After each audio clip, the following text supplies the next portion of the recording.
Hello. Hello. How you doing, Scab Toes? I'm good. How you doing, bro? You living fresh? So fresh and so clean, bro. Hey guys, What the Who the fuck is was that? how's rude? No. Is that Fuck, dude. No. Oh my god, don't What? fucking touch me. Stop braiding my hair. What are you talking about? Oh my God. You always Charlie, knock him talk out. about how good I Charlie, am knock him out. braiding hair. Don't knock Oh me my out. god, I can't with these Yes, fucking sir, fingers. no. It's way too fucking gold. I thought Fucking you would gross. like that. You're always bitching about how fucking hot you are.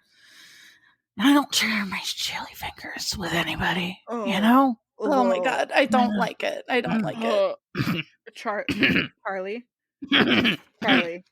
Macy. What the fuck is going on? Nothing. Boo! Fuck. Oh my god, it's fucking real. Jim. He's Oh my real. god. He's real. Fuck. There's Fuck. about to be. Oh my god, I'm about Oh my to God. just Jim, how are you disintegrate even out here? of life. CERN brought me here. What? I'm not affected by space-time or gravity. Oh my god, that's the worst thing. I can't fucking believe this right now. This is ridiculous. Macy, we have to get out of here. There's about to be two Yeah, this is meat-shaped fucking- holes. this in is the wall. fucked up. The actual fuck is going on here? What are y'all doing? Teresa, is that you? Rachel? Tabitha? What the fuck, bros? Why are you here? What the fuck? Hey. Rachel, Yeah. Hi. my guy, were you just pretending to be Jim? Yeah. What the fuck? Yeah. Was I just pretending to be? How the What? fuck Tell did we me. end up here? The fuck is this? I honestly have no idea what's happening right now. How? Where even Teresa? Ray? Macy? Charlie? What is What happening? the fuck is happening? Charlie. I have Fuck, no idea. guys. Fuck. I think I actually fucking did it. No. Oh my god, Rachel, what did you do now? You know how I know that person that works at CERN? Oh, no. Yes. No, I I don't. was talking know to that her. person. You know Yeah. that work. No. Well, Okay. yes, I do. Mm-hmm. And I asked her how to dematerialize and then rematerialize. And I was just listening to the octopus episode while I was cleaning, and I was just meditating on the idea. I don't know why the fuck I decided to do all three of these things at the same time, but I guess I figured out how to just dematerialize, and I might have just rematerialized and combined our podcasts and just altered reality. Honestly, That is the most Gemini thing I've ever heard. That's kind of I approve. I mean, it's that's pretty pretty fucking cool. That's pretty cool. But that I doesn't mean, I guess. answer I'm here why for you it. were pretending to be Jim. I don't know why I was pretending to be Jim. I don't know. Maybe it was like a part of the process. I mean, you don't- didn't get the braid right. We know that for sure by looking Listen, at it. I can't braid for shit, and I guess me rematerializing into Jim doesn't give me all of Jim powers. Actually, thank God. That would be horrible. Yeah. It didn't count. Wait, Yeah. so what do you guys think this means? Because I don't know. It means purple, Teresa. I don't know. Okay. Helpful. All right. Okay. How do we get back? Rachel, how do we get back? I don't know. I've never done this before. listen, I've been rubbing this lapidolite on my lips Just all day. Stop. God. Stop making out with crystals. Stop it. Whoa, It's not whoa, healthy. Macy. What is happening? What is- What the are you fuck are you doing? doing? Why is Macy flying? Rock Snake must tour with Astro Rick. Who the fuck is Astro Rick? That's our like- version of That's Jim. our yeah. Slim Jim and Astro Rick have the same drug dealer. Okay, Yo, Macy. I All believe right. that. Come on. Come down from there. Guys, she's channeling. Give her a minute. Podcasts must tour together. Oh my God, Macy. Oh my god, Macy, okay? are you Are okay? you good?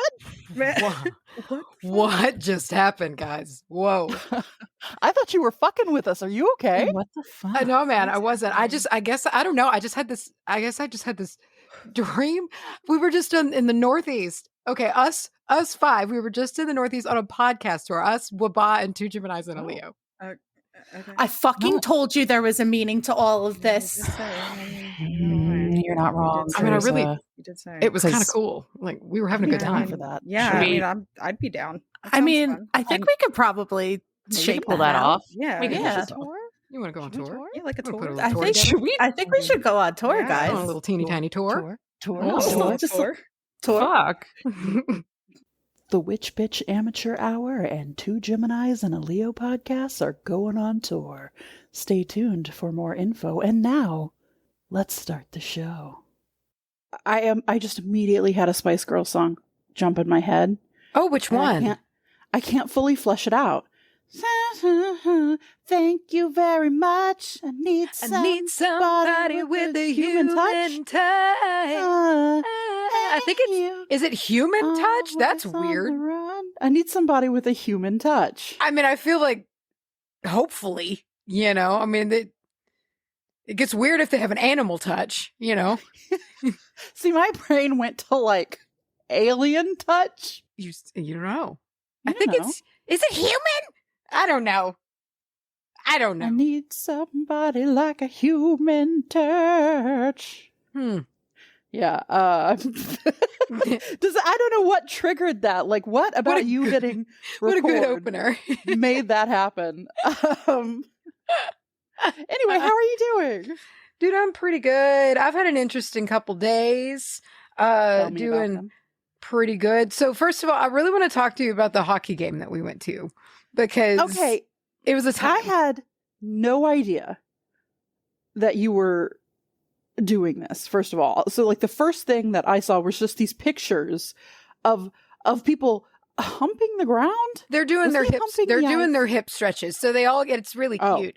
They all get out there, but they're sliding around on their knees, and they all like follow almost the exact same little twisty little hip opener routine, and it's just precious. Like sometimes they'll get side by side and they'll do it together, and then sometimes it's just one of them out there on the edge, just doing his little hip stretches because they're fantastically mobile. Like that was one of the most interesting things about the game was just me admiring the range of motion and all of their bodies. I was just like, y'all are definitely, it was just amazing, especially the goalie. The goalie is unbelievable. They're sitting on cold fucking ice and they're all padded up, they're wrapped up. But like, they are the most mobile fucking person I've ever seen. It was interesting. But a couple of really fun things happened. So right before the game started, they were all warming up. And so when they all come out and warm up, a lot of people will kind of come up to the plexiglass because we were in really good seats. We were just a few seats back on the corner. So like right where all the action happens, like people hit each other and shit. It's in the corners kind of by the goal. And so when they warm up, at one point they're all hitting because it's the whole team just practicing their shots. They're hitting like 80 billion fucking pucks at the plexiglass a second. It's kind of intense to be just sitting there eye level with them hurtling at you. But one of them got stuck. And so above the plexiglass is netting to go even higher up just to catch them, if they. And so anyway, somehow this puck got kind of caught up in the netting up in the corner of the plexiglass, but it was like on our side, but stuck up there, like really high. And so immediately the guy in front of the glass starts hitting the glass to try to get the puck to fall out because it's like you get to keep the puck, it's kind of like the baseball and, if you're like, he hit it out. Puck. He wants that puck, right? And so we watched this unfold and it never went the way I expected. The whole story, from A to B. And so he's hitting it and, you get like another guy come up and he does like the hands on the hip stare, he's got his hands on his hip and he's like looking up at it like, yes, absolutely. And so then this other guy comes and he's got like, I would say no older than a 2-year-old on his shoulders, like kind of in like the, and so he comes down and they're looking at it and he takes this tiny little kid off of his shoulders and he's just kind of like holding him out and gauging the height of the puck and like where he is because this plexiglass is actually pretty damn tall. Like I would say it probably somewhere between 9 and 10 feet tall before the netting started. And this was a small little boy. And so he's kind of looking at it. And then he starts raising this kid up to be like, get the puck, son. And so he's raising this kid up, and it is such a tiny little boy. And the first time he does it, the kid is like not knowing what to do. And so he's just kind of got his arms down, and he's just like looking around because it's cool. He's up way high, and he's like looking through the glass, shit. like, Yeah. oh, look at him all warming up. And so then they lower him back down, and this other dad comes walking up, and I'm like, oh shit, he's going to get onto them for being like, you shouldn't hold your tiny boy up that high off the ground, you know? Yeah. And so they kind of talk for a minute, and it's like, no. They were just workshopping on the right plan. And so they kind of How like to get the tiny boy higher. how to get the tiny boy higher. And so we're all watching this now, because nobody's watching anyone warm up anymore. Like the players are all warming up, and everybody's watching this situation unfold. And Situation with the tiny boy. Yeah. with the tiny boy and the puck. And so he goes to raise him up again, and it's like this time the kid gets it. He knows what he's supposed to do. And man, stout little boy, because like by the time he raised this child high enough to where he could get his little tiny boy hand and get a hold of that puck, and he fished it out of the net, he was like almost just holding on to this boy's ankles. Like, I mean, it was so fucking high. Jesus. So He's like high. a living, like one of those like claws that you get for people who can't reach up high. Yes, and they it's like a grabber. He has a little he's grabby a arm. living grabber. And he got it, and it was so sweet because like our whole quarter of the stadium just erupted in cheers. Just like everybody. And it was super, super cute because like the boy immediately was like, what is this? Because like everybody started, yelling and clapping, and he didn't know why. And he like looked down at the puck, and he looked up at everybody, and then he just like held it up. Like it was the cutest thing in the world. And it was just like, this is great. And so that was like how the game started, which was really nice. And there was another moment. I've come to realize I actually really enjoyed hockey fans. Really, everybody was like super courteous, and had a good time. And so all throughout the game, when the game is not when the clock is stopped, and whether it's like a timeout or they have the ice girls, which was kind of a whole weird thing, like sexy girls who come shovel the ice out of the way about every 2 minutes so the players can keep skating. I hated that. Yeah, and it was just like, and what a dated thing. I thought we were done with that. And I know. like, yeah, it was like, okay, I'm just gonna. This is when I'll catch up on my texts, Right. and God, gosh, the mentioning of the ice girls broke me. Okay, I remember now. All right, and so are they called Ice Girls? They are called the Ice Girls. Yes, No, yes, they're they are not. the Dallas Stars Ice Girls, and they're in their tiny little clothes that look really cold to be skating around on that ice. Because let me tell you, that room was pretty cold. Like, they say they keep it at 60 degrees in there, but we were pretty down close to the rink itself. And even by the end of that third period, all like it was me and Hunter's parents. Like we were all starting to get kind of like bone chilled, like it's pretty cold. And anyway. Okay, really quick. I Googled the Dallas Stars Ice Girls. First of all, stop it. Second of all, somebody get those girls some coats. Some I jackets. know. Like, Also, I was just like, they gotta be cold. Do you want to know how much the Dallas Stars Ice Girls get paid? I think they get paid probably next to nothing.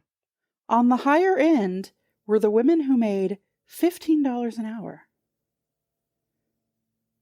And that's hard fucking work too, because like they're pushing these really huge wide metal shovels, and like I was watching their legs like have to move. They are working it. Like it is not easy. You could tell like they're really having to like use their muscles and like do this. And so like that's a lot of work for basically no money. It was just kind of was just like, that's the only complaint I have about the whole experience, other than the noise of the Jumbotron. That was, dude, can I just interject really quick and just say the funniest fucking thing I've ever read in my life? Oh my God. Was like you were sending all these pictures and talking about the game, and then like in your wrap up, basically, you were like, yeah, it was super fun. There was all of this. My only complaint, it was It was a little loud. It was just very like, can they turn the music down in this restaurant place? I got within a hair's width of like a mini freak out. It was so okay. So let me tell you. All right, let me set the scene for you. Everybody's going to get fucking 15 minutes of hockey intro that nobody wanted. But listen, great. So everybody, first let me finish my last fucking thought to talk about the music real quick, because if I don't, I'll never remember it.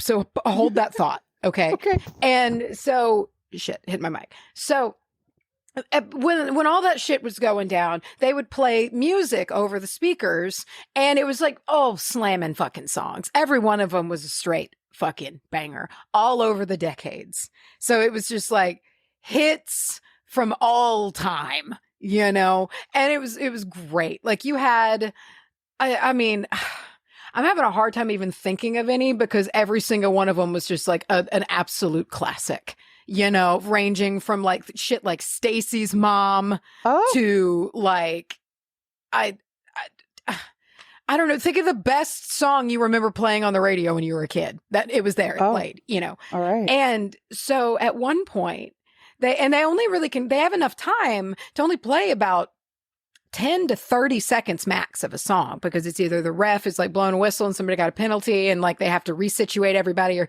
it's not that long. But Mr. Brightside came on. Oh my God. And everybody, and what was really nice was everybody would sing together. You'd hear the whole room singing these songs together. And it was like totally normal. Everybody did it. It was like the whole crowd. Every single time a song played, people sang, some more than others. And you could tell those were the real like icon songs. And this one, man, like, so it was the whole like jealousy turning saints, you know, like that part, you know, Jealousy.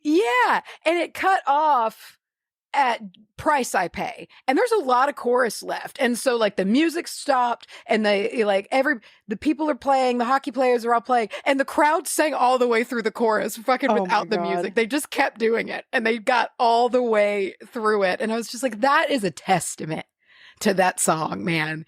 It was super nice. But so let me just so they start this game off so intensely, and so, you know, it was like one of those things where it's got like the big thing hanging in the middle, and it's got the 4 screens on either side. And I guess the loudest goddamn speakers in the world.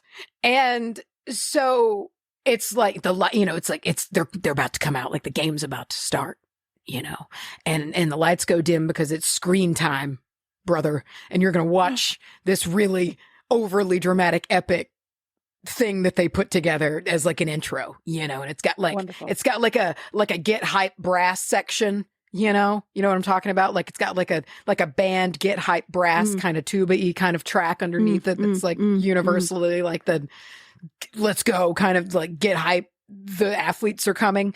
And so and it started out really cool. Like, honestly, it was loud. Like, it was like, fuck, this is actually pretty loud. And then like how this place is broken out to where along with the screens between each row of like lifted, because we were like the first level, and then you've got like the walkway, you know, and it lifts up to the next level, like how every venue is. All of those had strips of matching screen on them. So like you have the screens up top and you have laser fucking lights everywhere. I mean, it's just like, seriously, there are laser beams going everywhere and like stars that are lighting up everything. And that's all going on at the same time. And then all of the separation barriers of all of the seats, like in the horizontal band, are lighting up at the same time.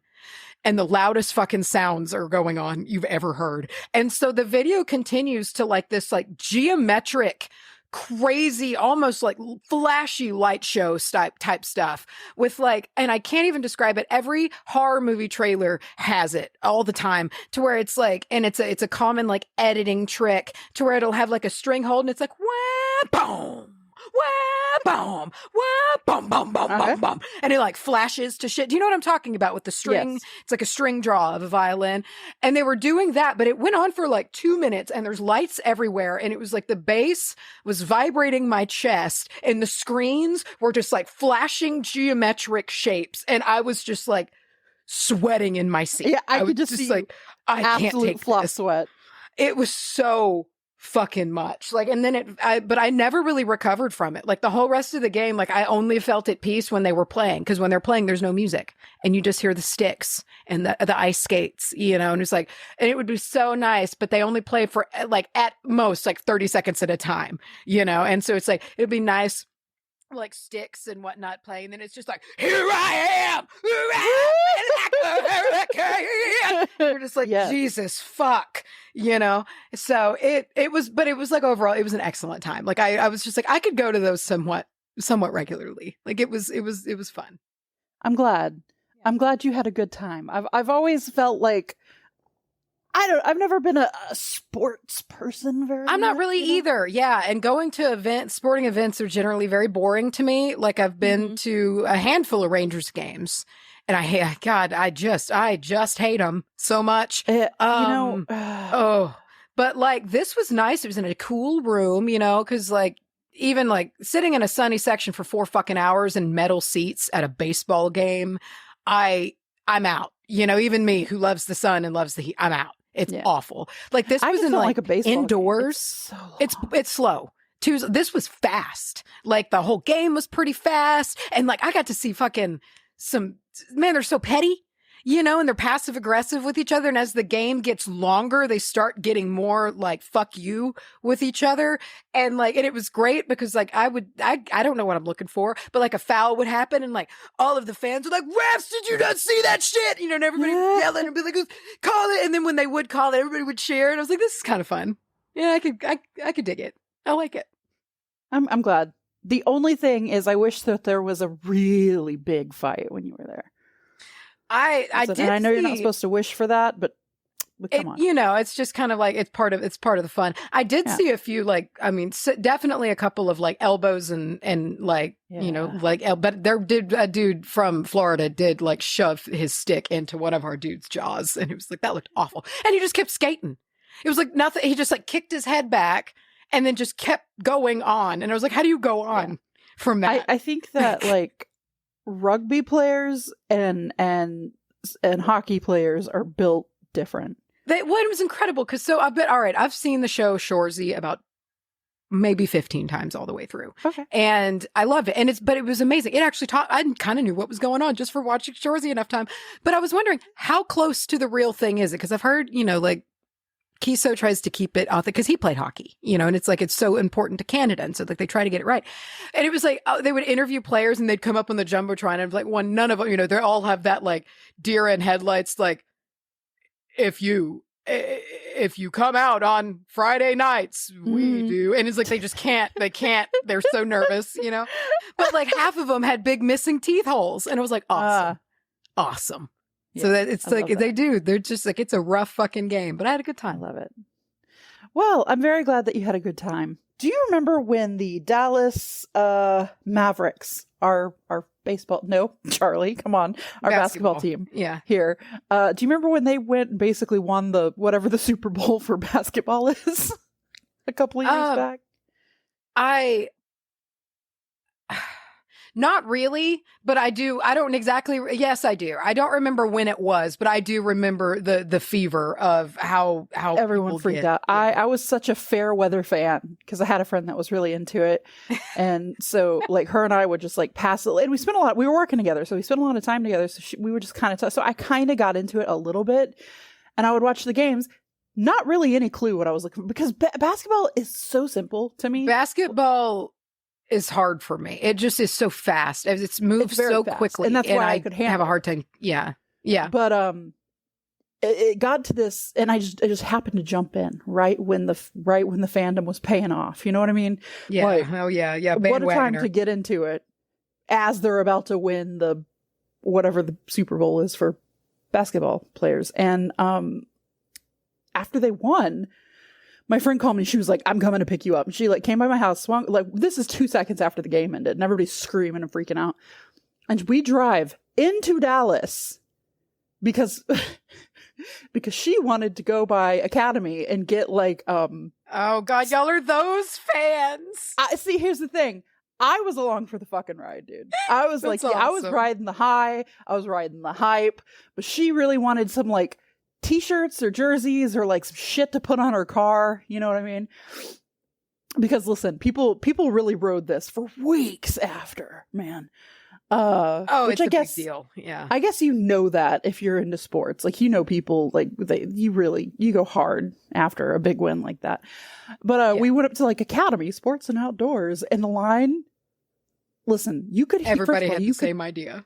You could hear people screaming in the streets, like from the highway. People It's a big deal. Like people when were your flashing. team It was when your team wins, it's like you win. You know, your state wins, your town wins. I like had everybody so wins. much pride in Yeah, that everybody moment. wins. I don't give a shit about Mhm. sports or Texas or Dallas. I don't care. But in that moment, you might as well have slapped a fucking 10-gallon hat on me and put me on a fucking horse. I was so Texas. Anyway, wow. What are we?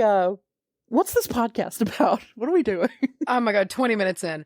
We haven't done one of these in a while. I mean, I say that, but I bet we've done it every episode. And I feel like we haven't had a crazy, completely unrelated, not at all about witchcraft, useless fucking opener for 20 minutes in a while.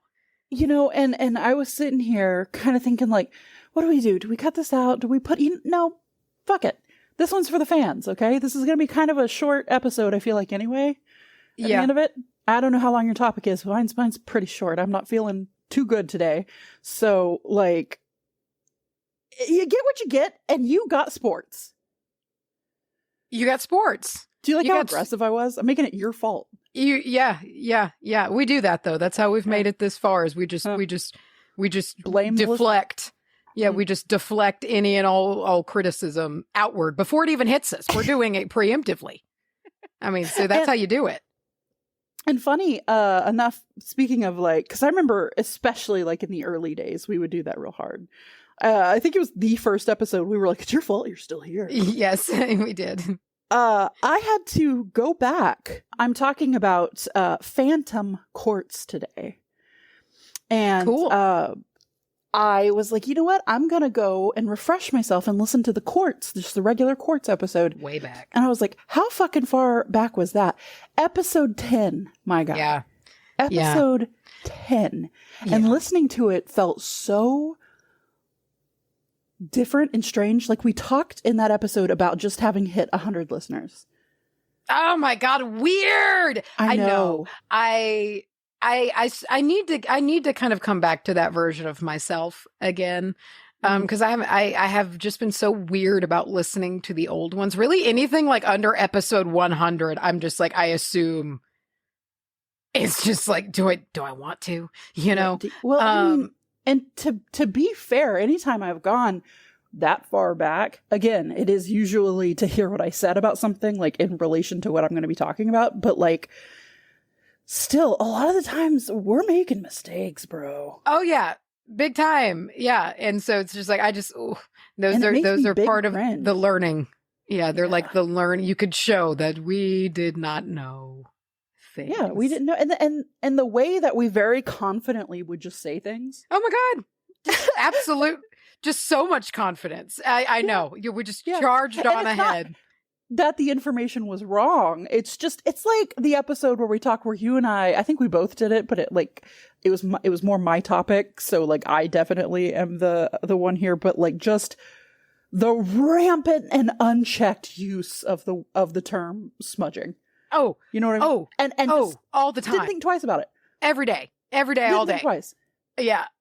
And it's so many. It's weird. It's so many. Because like, we definitely thought we were educated enough to start a podcast. So what are you gonna do? Yeah. But hopefully you guys have grown with us. But I'm talking about Phantom Quartz today. What you talk about? I'm talking about passion flower. Oh, passionate. Which we've somehow not talked about. I did a look, and then I did a double take just in case, and it doesn't appear that we have, but it's one of my absolute favorites. I use passion flower all the time. I'm going to use this moment to, like, while they're deciding to shoot off lawnmowers from cannons outside of my window, to Google passion flower. They're fascinating. They look like little alien flowers. I love them so because very my brain much. went immediately to passion fruit, and I was like, I know that's not right. Oh, they do look like little squiggly aliens. Who gave them the right to be that squiggly? Isn't it cute? I know. Look at There's it. so much going on there. And let me tell you, so much symbolism has been applied to their appearance, which lends to the common name, even the classification, like as they're known now, the genus Passiflora. It has really gone on to that. It's really lots of history here. This is a pretty thick history episode because there was a lot there, and I kept uncovering more and more. It is used medicinally, but it's one of those, it's like real fun. That's like also like, but like it is like, it does have poison in it, you know? So love it when it's like that. It's a great time. But yeah, all kinds of stuff in this one. Man, these look like flowers that developers often put in like games where you are on another planet. Yeah. Or something like that. This they're wild like, looking. Yeah, they don't look like they are of this realm. But anyway, I'm going to kick off with you Quartz. go first today. I do, and I'm very grateful for it because I can already feel my body beginning. Did you to say putter spirit out. quartz? So, not spirit quartz. So sorry, phantom quartz. Phantom quartz. It's got a lot to do with spirit, which is why I will probably make that mistake several times. If you want to know more about original, like just straight up clear quartz, go listen to episode 10. Macy, that's the episode where you spoke about American Witches, the book. Susan Fair. Her name was Susan Fair. I'm gonna have to go listen to that just for that one moment, Jen. Y'all, if y'all have been looking for the origin of that. It was before we knew how to edit. No, yeah. That was before we knew that, like, we could have probably just called each other up, had you say that, instead of, like, I don't even remember what happened, but the mic quality was so different. Because the tone of your voice was so different. I don't know how we pulled that off. I just know that I said she wrote a book, and then upon going through, it was like, fuck, had to go through and like sub it in. And I just don't know if our ears weren't as good back then, or I don't remember. And I don't know why that her name was Susan. Really flag us as like we could do better than this, you know? Hey, it was episode 10. Back then, episode 10 might as well have been episode 1,000,000. Like we were very, very surprised to make it to 10. Yeah. All right, so not spirit quartz, phantom quartz is a variation of quartz that carries all the same property of quartz, just like everything in the quartz family carries the attributes of quartz. And as I said in episode 10, when it comes to the zodiac sign associated with quartz, it's all of them. Wow. When it comes to the element associated with quartz, it's all of them. Oh, whoa. When it comes to the energy centers of quartz, it's all of them. Look out. It does everything. Am I so stupid? In my notes, I just wrote, quartz is that clear mineral. I like to think the tone matters, and so it's like quartz is that clear. Yeah, like it's just the emphasis is on it's that guy. Yeah. It is her. Okay, all right. So it's phantom quartz because like the only thing that really makes it different is because of the minerals that are inside of the quartz. It like lets you see the appearance of overlapping layers within the stone. So it is still clear like a quartz, but it looks like, so okay, imagine if you will, a quartz point, right? And then inside of it, it looks like there's another quartz point. You know, I see. I just looked it up. It looks like those little glass statues you could get where they like laser out the inside of it, you know? Yes. Yeah, it looks like, it's always a glass block and there's like a dancer. Yeah. Like a tutu dancer. So, except it just sort of looks like a smaller quartz point pretty cool. inside of it. What this means is when you're looking at a phantom quartz, it appears as if there's another tinier quartz inside, or that there's like a mirror reflecting the point of the outer quartz, or how I like to think of it is there's a teeny tiny ghost inside of the quartz that you're holding, and inside of it is just a little teeny ghost inside of the quartz you already have, which is why it's called phantom quartz. Cute. Now, these are typically clear, but because of mineral inclusions, they can be red or have like a red dusting or a red, there's some really cool ones where it's like just the inner quartz, quote unquote, the inner quartz has a color. So it's a clear quartz, but then like the one in the middle is like red or green or like kind of yellowy, which I think looks really nice. I also think it's probably easy to fake that. So, I don't know, man. It is. But it is. It's very matter of fact. It is. It is. Well, I feel like I remember. Well, even if not, I think I had a thought that I was going to say, but I dropped it. It's just, it is important to have a good source like that. I didn't finish it, but like it like that. I think it's easy to fake. It is. It is, but like it is important to like if you want to just make sure if you really are using your crystals as like tools and like you really are using the energy and and you want to know what you're getting, it's really pretty complicated to do that sometimes without just working with like a specific shop. It's like that's what they do. Like you're gonna what you're gonna be getting.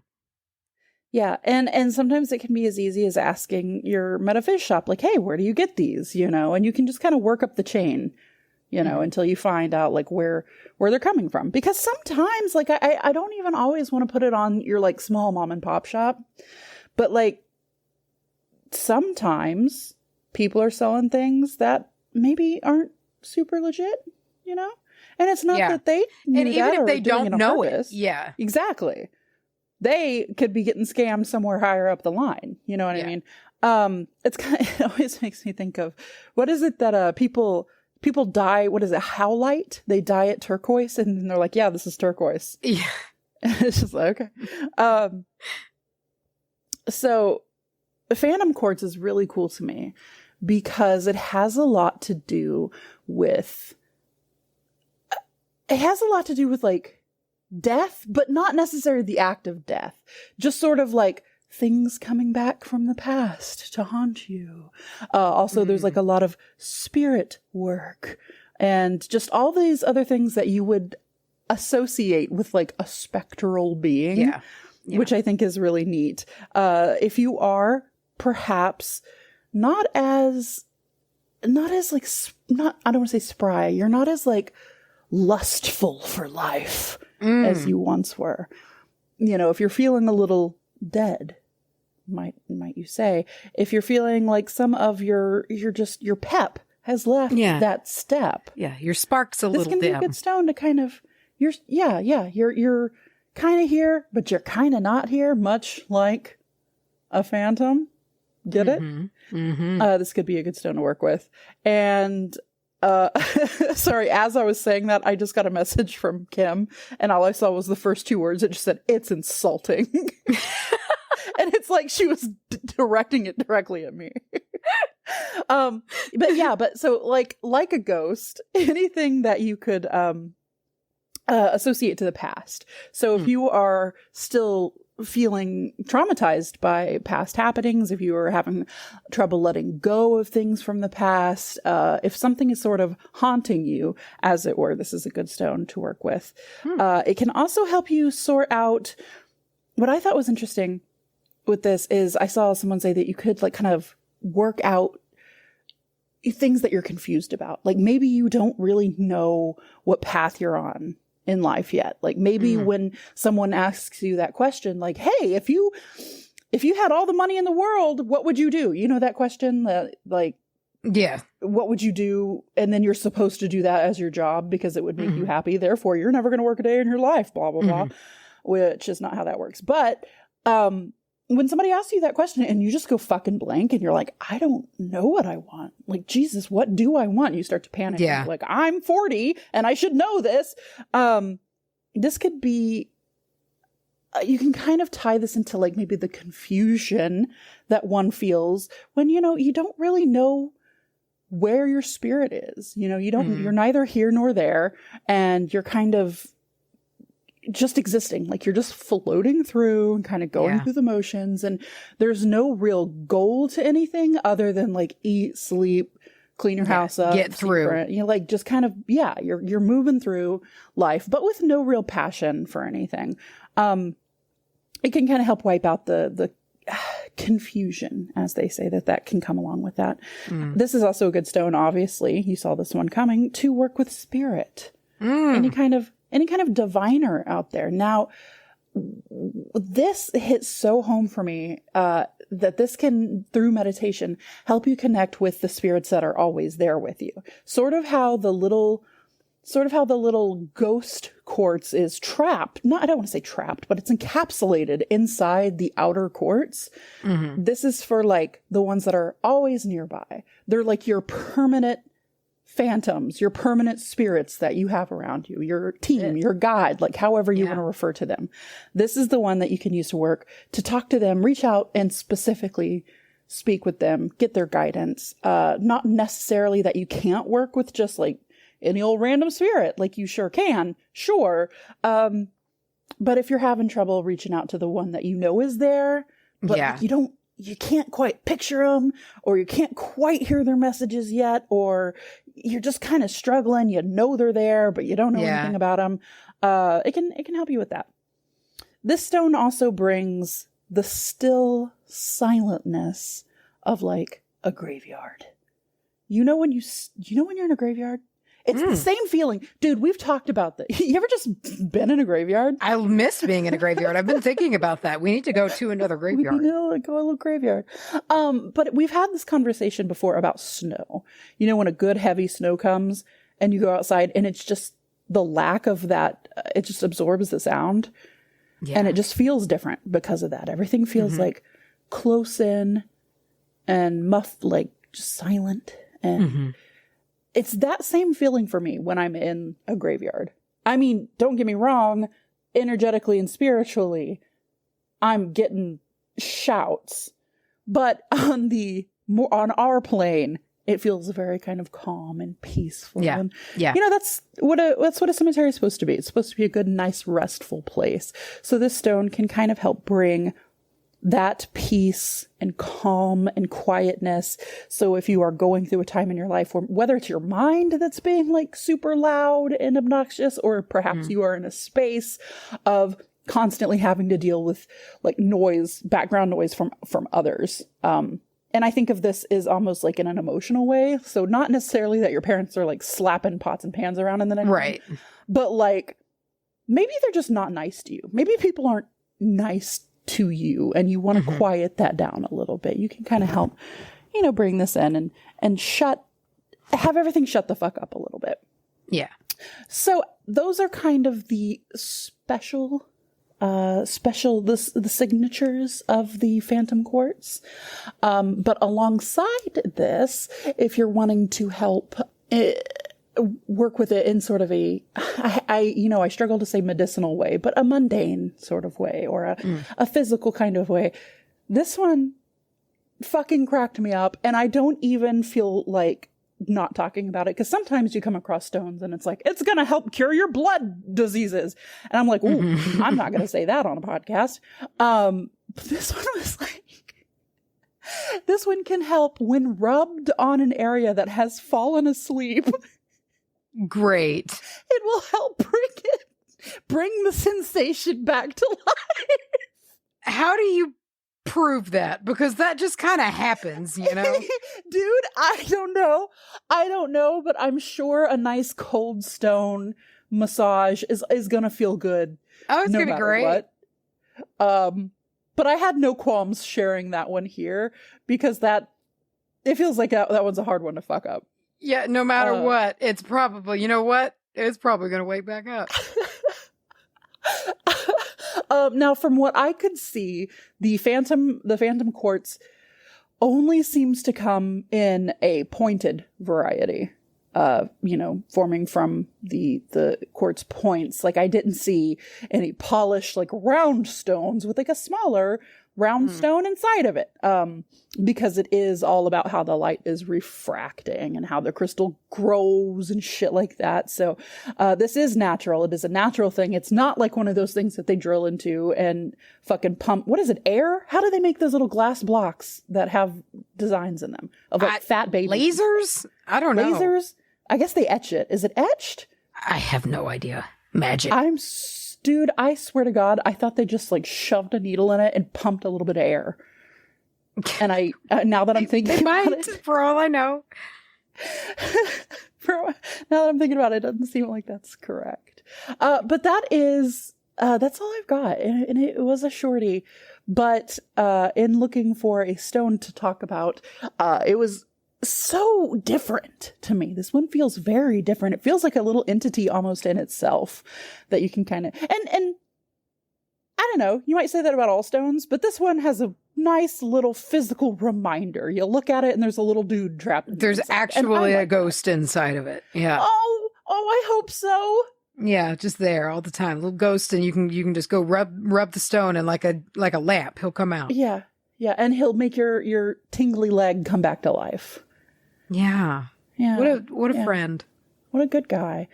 Now, in listening to the episode 10 Quartz episode, it's also where we talked about how there are some beliefs that rocks are living creatures that breathe once every 100 years. Do you remember that?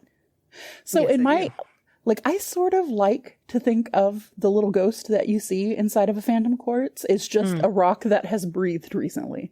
And it's just full of air. It's full of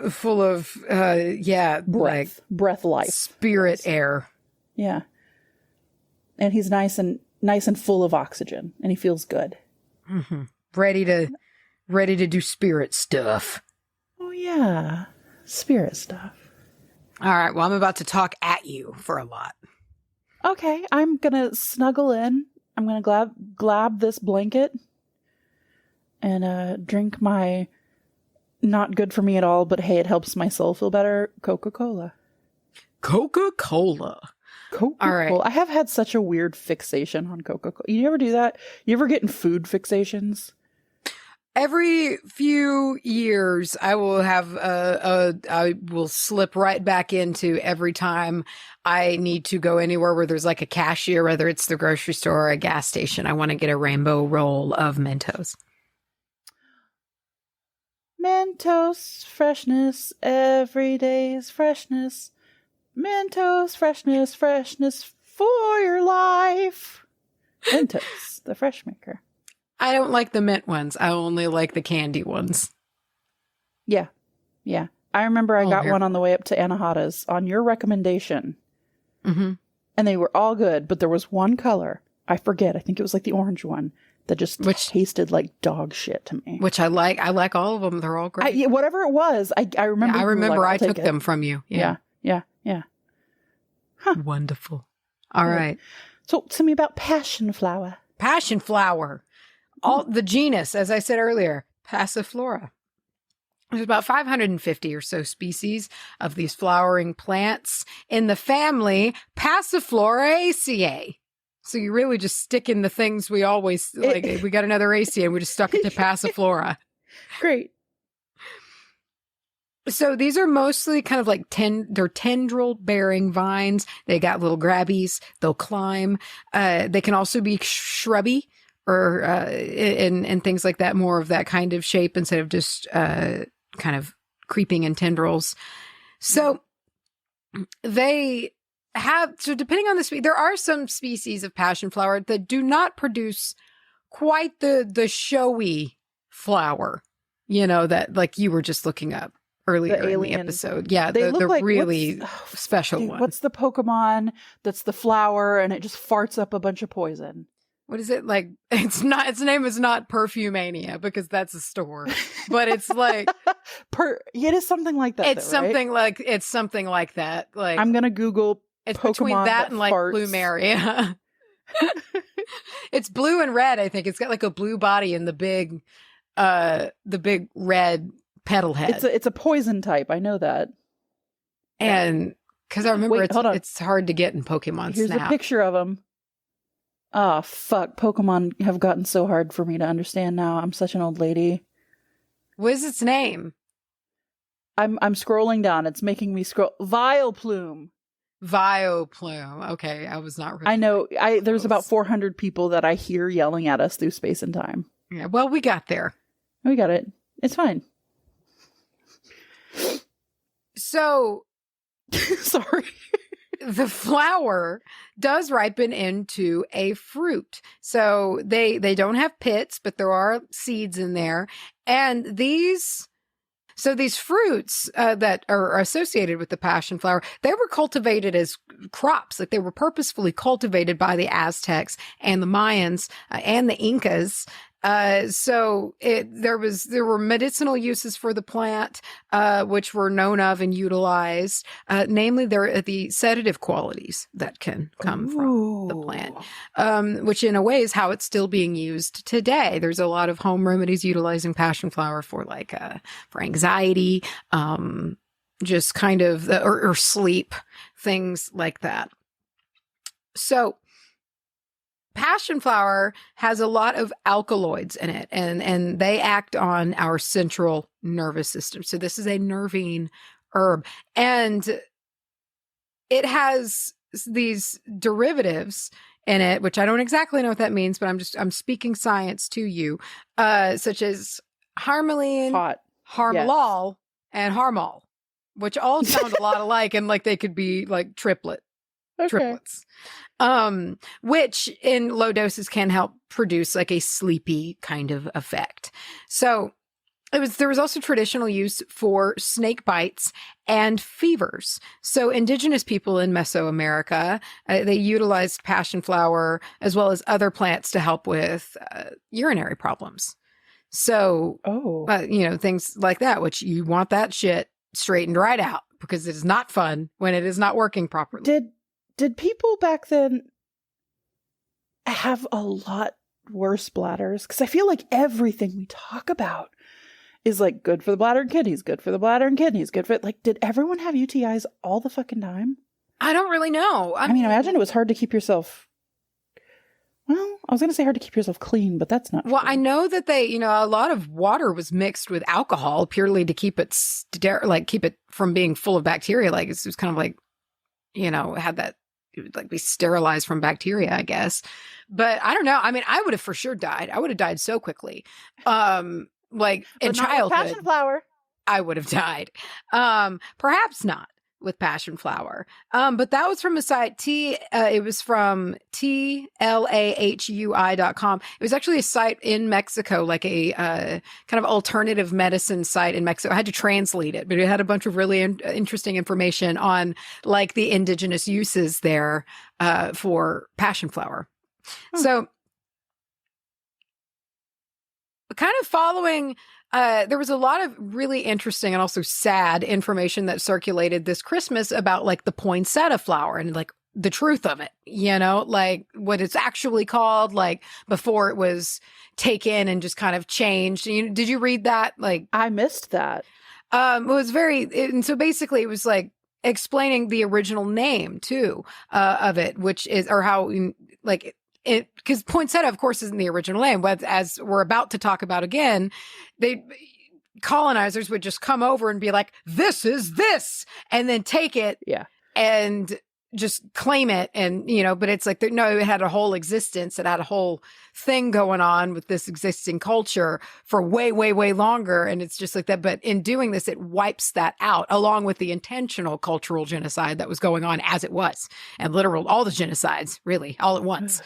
And so, just like how the original name for the poinsettia was Quetzalcoatl in Nahuatl, the passion flower, I was like, I want to know what it is. I was like, because I was like, I want these names to be out there. And what it was unfortunately hard to find what the original name was. And I could not find, so for the poinsettia, I went to a video of a native speaker who speaks Nahuatl, and that was how they pronounced it. I could not find anything like that, but I wanted to spell it. So the name in Nahuatl is spelled Canenepilli, translating to, it seems, to snake tongue, assumed because of the curvy little outgrowths that come from the flower, kind of having that appearance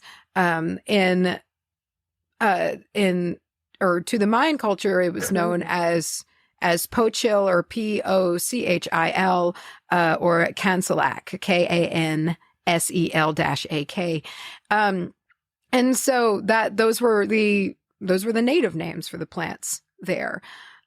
So the medicinal properties as a sedative became known in the West because a Spanish physician, and this was in the 1500s, the 1560s, was going around listening to the Aztec people and their legends and how they used this plant. They just went around and listened, and like we're finding out this is how they found out medicinal uses, and namely the sedative properties. So the first Spanish explorers did not know the plants, of course. They did not know what these were. And the name, passion fruit, began being what they were called. So I really liked how this was written. It kind of had some, like, I don't know, it had some tude to it that I really appreciated. So this was from maya-ethnobotany.org. And so this is a direct excerpt. Shortly after, the same Spanish, especially the Catholic missionaries, aided by creative and amazing imagination, suggested that the forms and structures of the flowers were a representation of the passion and suffering of Christ. And so, let me tell you, I'm going to break down what all of these symbolisms were with this plant. And it's very possible and likely that the passion flower was like also kind of then used as like this symbolic teaching tool in this quest to convert the indigenous people of Peru and Mexico to Christianity, kind of, by force. And they really took the symbolism and ran with it. And this symbolism spread to like the point of it originally becoming the name of the genus, way back when, Passiflora in like the 1700s. And like that still remains to this day. So I want to break down so the crown of filaments represents the crown of thorns. Okay. The three styles and stigmas is the three nails. Stop it. Androgynophore, I guess is the name. Androgynophore is the flogging column. The 5 stamens are the 5 wounds of Christ on the cross. The leaves are the spears, I think, which pierced the side. But I there's also I saw that they represented the 10 almost fucking no what is help me, who were disciples, that's the word, I can't think of the word. Disciples, sorry, that didn't, were there not 12? Well, it was the 10 good ones apparently. Oh, right, okay. So not fucking Judas, and I think not Peter, but the other ones anyway. So that's that, and that was so there was like, really whoa. just too short, and they were like, okay, but not. It's still the type, but just not these two. Only Jesus's favorites. Okay. So then there's the glands of the leaves, which represent apparently 30 pieces of silver that Judas received for betraying Jesus. So there's that. And so this really, like, they were really into this, So in 1608. Spanish Jesuits formally presented Pope Paul V with a drawing, kind of like, like a It's like a drawing with color, I believe, and dried flowers of the passion flower. It was discovered, quote, discovered in Peru in 1569. And this 16th century scholar, I believe the name is Giacomo Bosio, described the passion flower as la flor de las cinco llagas. I think my notes don't have like capitalization, so I can't tell if it's 2 L's in a row or not. But anyway, they meaning the flower with 5 wounds. So it's like direct. It's saying like making the tie even more to like the Passion of the Christ story. Jesus. So there was this Augustan friar from Mexico traveling to Rome with his sketchbook. And this included a drawing of P. cerulea, blue passion flower. And he showed this to a monk, same cat, Giacomo Bosio, and told him of the meaning of the plant for like Christians and like what was going on in Mexico, like all of that, like the whole story of it. And Bosio was like basically was just like, yeah. This is interesting. Yeah. Wow. Kind of didn't believe the guy at first. And then some other people, kind of like it seemed vouched and was like, he believed it. And it seemed that these drawings, it was like where Bosio learned that. And I think maybe these exact same drawings were the ones he showed to the Pope. And this Augustan Mexican friar got no credit. Of course, like none, because he was fucking brown. He was from Mexico, he was from, and so basically, so he didn't know. Yeah, but even though they like took it and were like, look what we found. Yeah, it's just so shitty. Oh God. Yeah. So, and this person, it seems his name, the friar from Mexico, Emmanuel de Villegas. And those were the drawings that he said were created for the glory of Christ. And then they just were like, yeah, sure. We're going to take these and show them to the Pope. Thanks. Goodbye. So eventually in 1745, Passiflora was given, it was the name of the genus. So that like the whole motif of the passion was like now hardwired into science. And it is still the name today. You can find passion flowers all over the place now in all sorts of gardens because of, it was transported back to Europe and whatnot from Mexico. And apparently it also is native to the southeastern United States as well, even creeping on up into Tennessee, it seems, some species of it.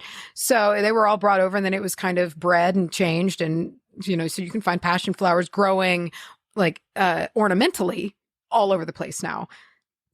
We used to have them here. I loved them so much. They were beautiful. Papa planted a whole bunch of them on the trellis that was, the bridge that separates my house from Mom's house, the little walking bridge. Wait. They were all over there, dude. Do you remember those? They were the blue, yes. the blue ones. And they were blue or purple. I can't exactly remember. Like I have a hard time remembering the shade because they also kind of blend into each other. I was looking at pictures of the blue ones and the purple ones and like I can't remember because sometimes they look so similar. I don't really know. But yeah, we had them for years and years and years. And then I think the honeysuckle choked them out because that's what honeysuckle does. It chokes out everything. But I want to plant some more because they were really, really cool. I loved them. They were beautiful. But they are the state wildflower of Tennessee, it seems, from what I could tell, and have been for like over 100 years or something, like a long time. So there are different nicknames for them in America, such as Maypop, because the fruits ripen in May and they kind of pop when crushed. So Maypop, like really, you thought that was Maypop. It's cute. On the nose. Yeah. As well as wild apricots. So. But we need to be careful with these fruits because that's right, folks. Passion flower contains cyanide. Sweet. So I just put, do you every now and again in my notes, I love to just copy and paste Yes. just a ridiculously sciencey paragraph and then just read it at all of you. So you have to just like deal with the information and try to process it on your own. So I have that for you here. This was from, it was like from passionflow.co.uk. And it was about the toxicity of passion flowers. Many passiflora species are cyanogenic. That is, they liberate hydrogen cyanide when damaged. Liberate. Most plants that are cyanogenic contain both a cyanogenic glycoside and the necessary enzyme that, when combined during structural damage to the leaf, as they would be during herbivory, as in chewing, liberate HCN, which is hydrogen cyanide. And most cyanogenic plants, the cyanogenic glycosides are located within the vacuoles of cells, while the enzymes are attached to the outside of the cell wall. Therefore, for cyanogenesis to occur, cells must be lysed or broken, and then intracellular contents, including the vacuolar contents, must spill into the intercellular spaces. So essentially that's saying it's like a packet of JB Weld. It's not going to work until you combine them together. It's like the inside's got to mix with the outside, and that happens when an animal comes by and gnaws on it. And crushes it, and then it's like cyanide's released. It's like that gum in one of the the Mission Impossibles, where it just looks like a stick of gum, but you shove the pieces together and it makes an explosion. Sweet. Remember that? Remember that? So cyanide's in this shit though. And I was like, what? Because like I've seen passion flower tea. I've seen like you eat the fruits, like Macy, I've seen pause. so many I'm things. so sorry to keep interrupting you for bullshit. But you said, I've seen passion flower tea. And the way you said tea, I literally thought you just said, I've seen passion flower tea. And then just moved on. Ew. I was like, what is she fucking doing? Okay, I'm so sorry. I'm done. That's enough out of me. So we don't want to play specifically. We don't want to play with the unripe fruits or the leaves, because that's where the cyanide is like really, really living well. So from what I can tell, it's bitter. And so you'll like want to spit it out the moment it goes. It's not good. Like I read a thing from a botanist that was like, do not do this. But I did it for science. I chewed the leaf, and it's like the moment that you can tell the cyanide starts getting created, it's like they as like a reflex, they spit it out because it just tasted terrible. It tastes very, very bitter. And their tongue was numb for like an hour. Oh, well, it's better than dying. Yeah. But it seems from what I could tell that boiling the leaves, as in to make tea, breaks down even though it's not like one leaf is the equivalent of like a cyanide capsule, but it can make you sick. But it seems if you boil it, that goes away. But as for the fruits, when they are unripe, they can be deadly, it seems. There are cases of children, unfortunately, being killed by eating too many unripe fruits, because when they are unripe, that is when they have they're really high in cyanide, and the cyanide is in the flesh, not like particularly like the skin of the fruit. So really, if you like passion fruit, just buy them maybe from somebody who knows what they're doing. Like if you stumble across them in the woods and you do not know what a ripe one is like, just don't eat it, ideally. Yeah. And it's amazing to me too. Eat things that you pick off of the floor unless you know about it. Unless you know about it, like truly know about it. And it's amazing to me, though, how many websites are just like, no, it's not poisonous at all. You can eat the leaves in salads. And like, always remember that this is just why we need our herbalists and sources to reach out to that like know what's up, because the internet can and will fucking kill you. Like that really, and 10%. One that rattled me, dude, like a lot. So this was not even that long ago. Penny was just like a little bitty tiny. I'd only had Penny for like maybe 2 or 3 weeks. And I had her up at mom's, and like mom has the whole fenced in yard. So we were just like sitting outside, and Penny was just rummaging around, and she wants to eat everything. Like my whole day is just trying to, I get it. What's in your mouth? Same. That's my day, all day, every day. And So she was like laying on her back underneath these lantana. And she was like chewing on the leaves and kept trying to eat the fucking leaves. And I was just like, can she eat those? You know, like, I don't know if she can eat those. So I looked it up and like, I swear to you, like, you know, at Google, when like the first result you get, it like blows up the words and like kind of gives you like a little like excerpt of it, you know, it was literally like, lantana can be a seasonal and bright, wonderful addition to your summer salads. And I was like, I'm going to double check that. So I went to Foraging Texas because I know that lantana is native. Foraging Texas is fucking sick.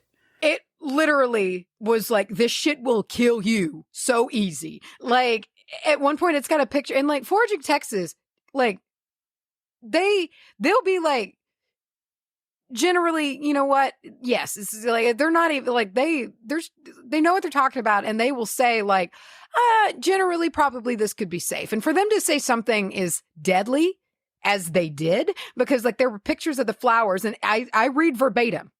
It had a picture of the flowers, and it said lantana plant and flowers. Toxic, all caps, exclamation point. Deadly, all caps, exclamation point. And that was multiple times on that page every time it showed a picture. So it's like, it's just crazy out there. They see these stupid fucking bloggers like, just eat it and be natural. If it comes from the ground, it's safe.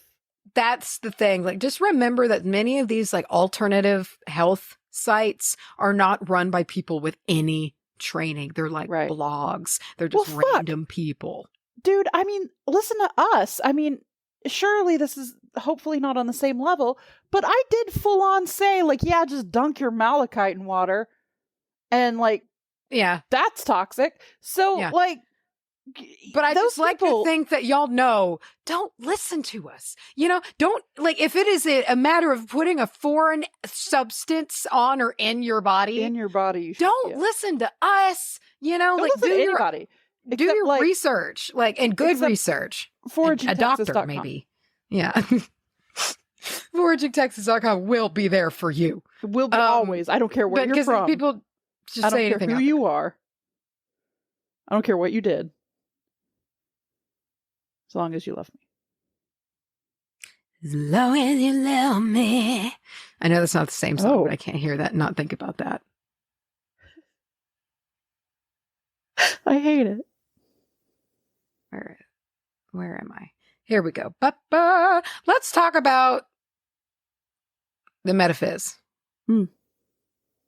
Finally. Yes. So we talked about the neurological effects of the passion flower. It's got this sedative effect, and this can be applied to the metaphysical uses. Sean Connery uses as well. The passion flower inspires calm and joy and just a general vibe of just peace, just a whoosh kind of peace, you know? And it has this tie to the sun spanning far back into native cultures from when it was first cultivated and appreciated. And I utilize passion flower often. I use it a lot. Basically, anytime I'm making a blend, it's in there, especially if the blend is for like home and peaceful relationships within the space or gentle cleansing. Like, it's not a hot-headed plant. And even though it does display itself very loudly, those blooms don't last very long. They only last like a day. And then they're gone. They're done, you know? So there's almost like a modesty to it. It's like they're not waiting for you to notice them. It's just going to be on its own. And I think it can be a really wonderful herb to use when spiritually cleaning and if in doing so with the mindset of and this is me personally, I generally think it's nice to put things into a space while you're cleansing it, or at least if you're not going to do it at the same time afterward, because like my cleansing blends, one, they're not nearly as intense as they used to be, and they can they do have like cleansing herbs in them, such as like mullein or hyssop, you know, things like that. But like there's also like passion flower and meadowsweet and calendula. Like I have different elements in my smoke blends that I take to cleanse the house to target like what I want to get rid of, but I include elements to nourish the space and the inhabitants that I do want to keep. Because if like I've got like a good vibe going in the house, it's like I've seasoned it, Yeah. and I'm not interested in nuking that out. Like I want to nourish it and help give it, just kind of contribute to that energy, because I feel that the more of like the good, calm, happy home, happy spirit energy that there is, it's going to be harder for the lowly things to even sustain themselves in such like a good environment, like a high vibrational environment. Like they're not even going to be able to handle it. And like, because I have so many little non-human little things that move all throughout this house and live there, and they don't cause me any trouble, and they seem just kind of be like watchers for the space, like they just kind of feel like they're looking out. So I'm not going to insult them by coming through with this like heavy hitter blend that's focused entirely on eradication of entities, because even if I utilize my intention to only target the negative, I feel like it's still just very rude and unpleasant to my beings. Because this is how I feel about it, dude. Like imagine that you have like a roommate or a partner, and you wake up one morning and your whole house has been tinted for bug extermination. So it's got the whole big tent around it, and you're still in it. And subsequently, you're like treated and sprayed with the nasty bug spray, even though you really are not at fault here whatsoever. That's kind of how I see it. Like, so when I cleanse, I'm rude gonna have and a mix of unthoughtful. things. Yeah. I'm going to put things in there that is like, hey, you guys, I know y'all are here. You really know who I'm targeting and that it's not you. So just like, here's you some wonderful things to let you know that I appreciate you're here and also help your energy. I'm also going to be chasing out this stuff. I don't want you to get all tarnished and sickly from how like, the stuff I'm having to use. So here's you some protection. And to me, it's just a matter of thoughtfulness. And passion flower is really good for that. Maintaining a home energy that's really healthy and encouraging a calm atmosphere, which isn't as conducive to like explosive type behaviors. So if you're just wanting to calm the space down, passion flower could be really good for that. Emotional balance is like the name of the game here. And that is just really invaluable to infuse into a home for a bunch of different reasons. Like, so you got a house with like multiple teenagers in it, or like you are in a situation where my whole body tensed up when you said that. It'd just be so much. It would be so much, and it's just, you can carry this on into spell work for different reasons, like whether it's like you are emotional balance, so you're just trying to get through a semester of college, or like on a far other end, like you're trying to process grief, like it's hard enough getting through life as it is, but when you are having to wade through emotions that you really don't have the reins of for whatever reason, that makes it even harder. It can just be very difficult. Yeah. And there's prosperity also with the passion flower. It's a vine. They love to spread. They love to just go for it and grab with their grabbies and keep going. And they've kind of now, while they're not native to the world, they do somewhat okay in a lot of places. So you can find passion flower in all kinds of gardens all over the place. And it's pretty adaptable. It wants to spread. It even bears little fruits, which is like a bonus, because not a lot of things make fruits that we can eat, which is, and not all of them do, but it's like, whoa, that's neat. So they're these traveling vines. They make their way. They spread when they can. And that's useful. Like perhaps you're starting a business and you like want to get your tendrils out there. But you also want to be noticed. And I feel like that's passion flower city, man. You got that big showy flower, and underneath it is this calm collectiveness that can just kind of keep reaching outward, grabbing things. So it's kind of expanding its relevance in a space. The sedative nature also makes passion flower good for sleep magic or dream work, whether it's just in something to help you sleep, such as a sachet or something like that, or even like a dream sachet. The energetic properties of passion flower can be pretty good for that. You know what? They're also good for friendship magic. Oh, so if you just want to have a night of ritual where maybe your friends, you have like a thing and like a friendship celebration, you could just infuse maybe passion flower throughout the night, and it's just kind of woven throughout the evening. So there's versatility here because you got you can roll it on a candle. You can add it to an incense blend. The physical flowers can be presented as decoration. You can, or depictions of them. You can boil them and steep them and make them into a mist that can be sprayed like with other herbs, make like a spritzing blend. You can do all kinds of things. Like like you can get really creative with how you want to tap into their energy. And let's talk about glamour too, because this is a pretty glamorous flower.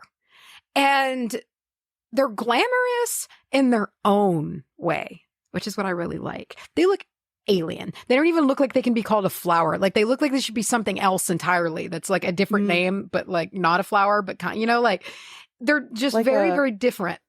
Like a mix between a flower and a fruit. Yeah. Or like a flower and a succulent almost. Like they're just something different. And I just feel that using passion flower and glamour magic could be useful, especially if you're trying to stand out from the crowd and do it your way, how you want to do it, and I just think they could be excellent for that because they stand out. They are noticeable and people just are fascinated by them and have been forever. So whether you want to calm the energy down in your space, you want to make it more, conducive to like companionship or peace, or you're wanting to maybe bring some interested eyes your way, maybe to your business, or to your whole new look that you've got going on, your new identity maybe. Passion flower has a just good energy for that. It's calm, it's confident, and it can just lend a lot for those just willing to work with it. I love passion flower. It's one of my absolute favorite herbs in magic to use. I am not sure that I have ever actually used it. I got a little baggie of it from one of my earliest first trips to Hearth Wisdom, and that's what got me on it. Yeah. Is it dried up flower or is it the? It's I think it's the leaves. Yeah, and I use it all the time. I've used it in so many things. So, okay, say this to me again. It is poisonous, but you can make tea out of it?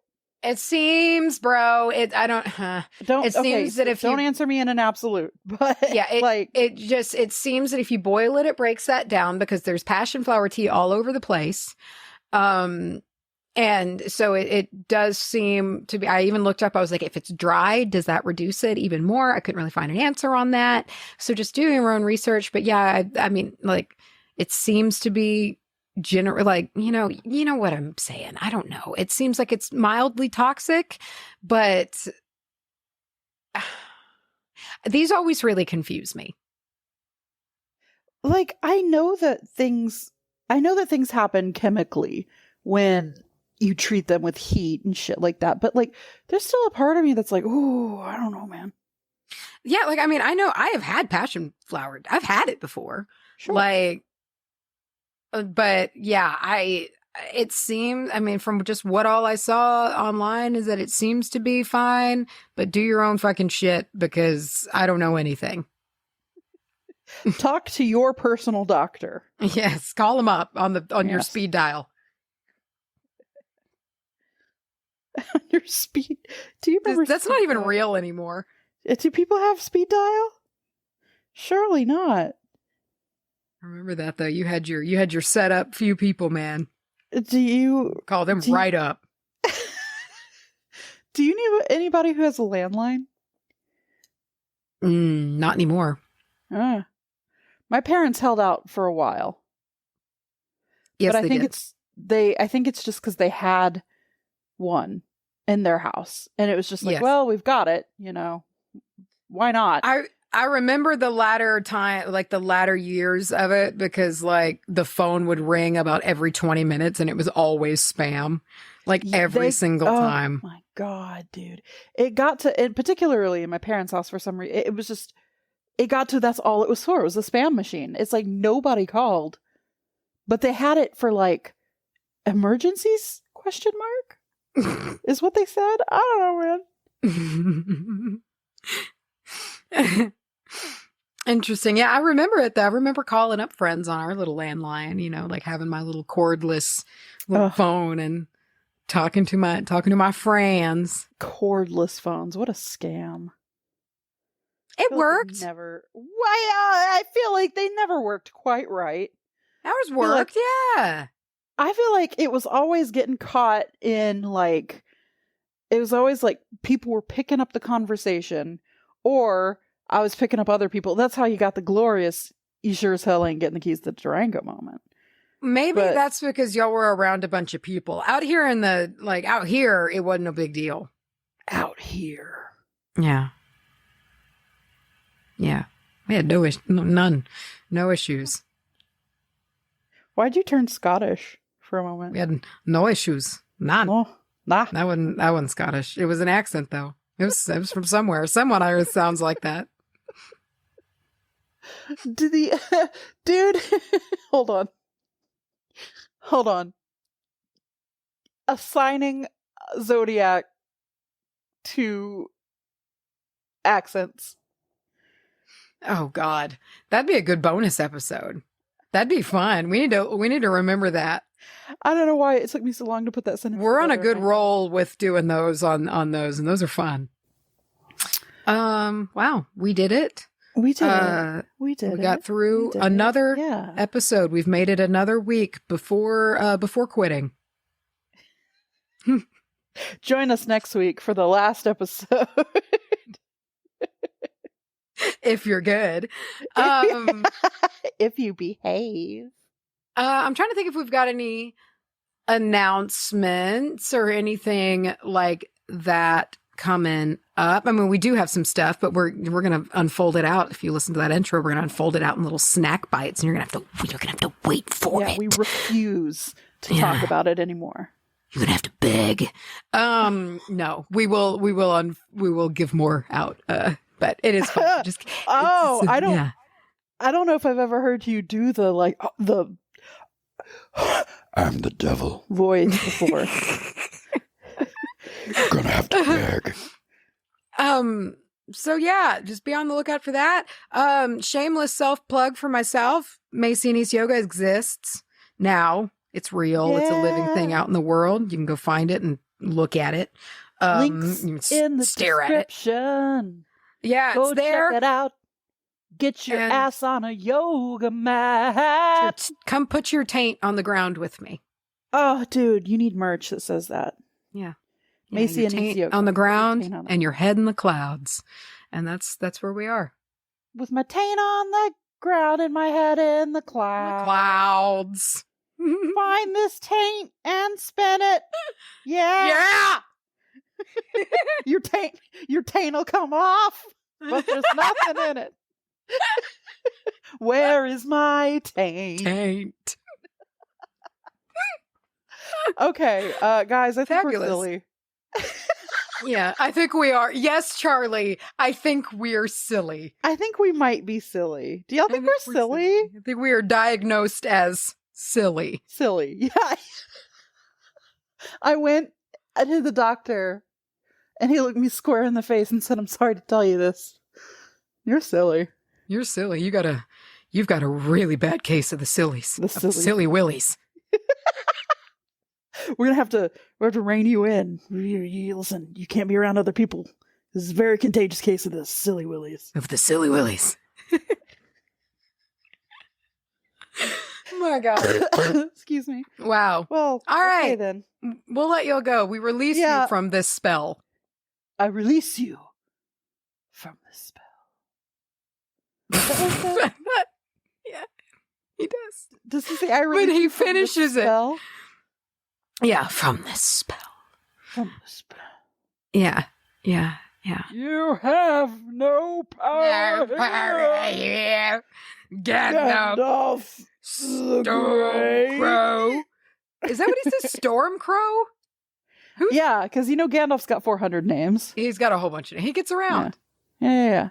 He's been a voyeur for a long time now. He has He's really been. gotten. You've seen a lot. He's seen a lot, and for some reason, when he comes back as Gandalf the White, he just absolutely cannot remember that his name was Gandalf. That's what they used to call me. That was my name. It's like, are you being cute right now? We thought you were dead, motherfucker.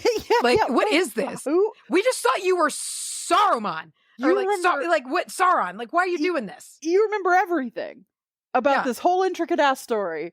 You remember who we are. You don't remember your fucking name, dude? Yeah.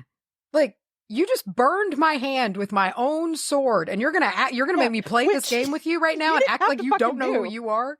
Like, You could've remember just magic, obviously. revealed yourself.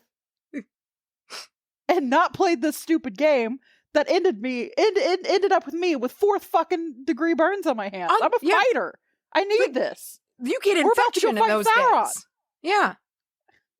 Dick.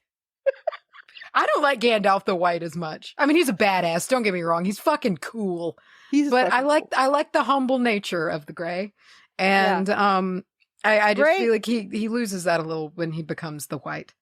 Gray would smoke with you. White is like somebody who got too good for it and won't do it anymore. Yeah. You know? Yeah. And it's just I don't know. I miss his curly pretty hair and his gnarled little wood staff with his little pipe that interlocks in it, because that white staff that it didn't have that interlocking pipe in it. Oh, because he doesn't need it anymore. Because he doesn't need it anymore. Yeah. I mean, I guess he's dead. Yeah. He has been sent until he's high on death, borrowed time. Yeah.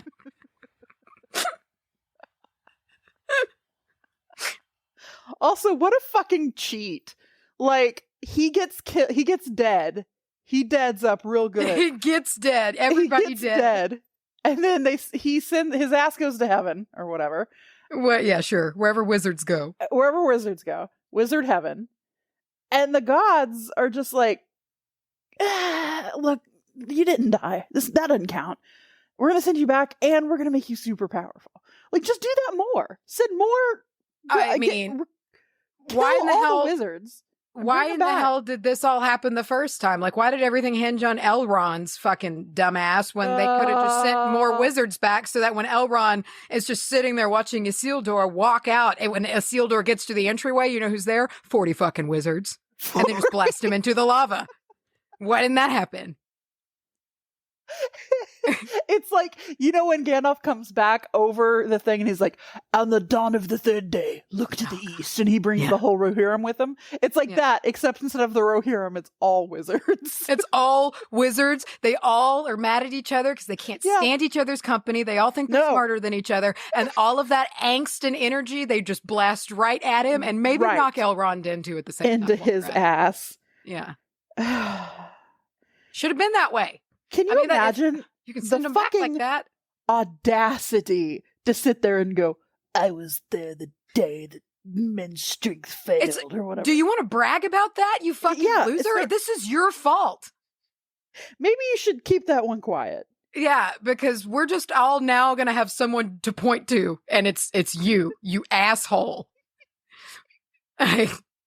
And judging everybody all the while that this is all his fault. He's just looking at everybody just like, you're an idiot fucking dickhead. And I just can't stand it. I was there the day that men's strength failed.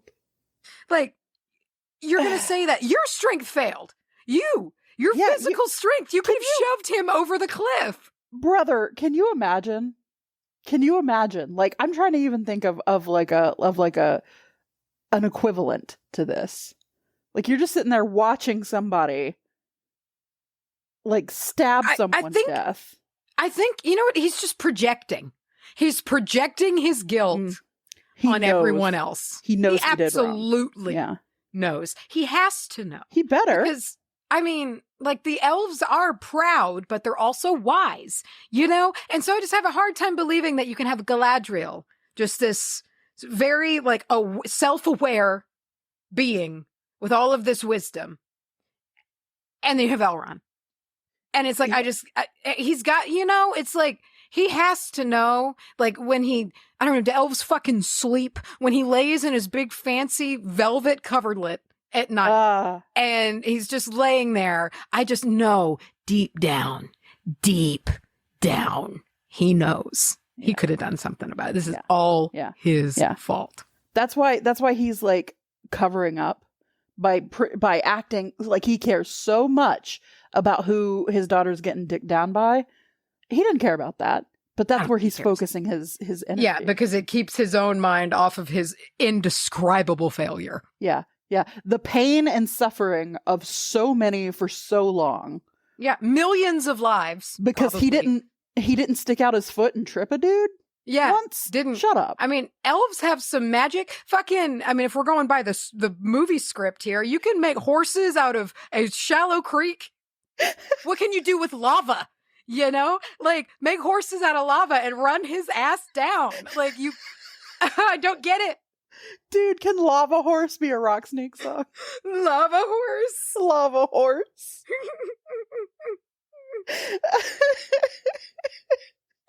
I need to leave. Okay, I need to get out I'm of gonna here, just man. keep getting angrier and louder. I So could I do need this this- for I the need to rest stop. of the Yeah. day. Gotta get away. Fuck.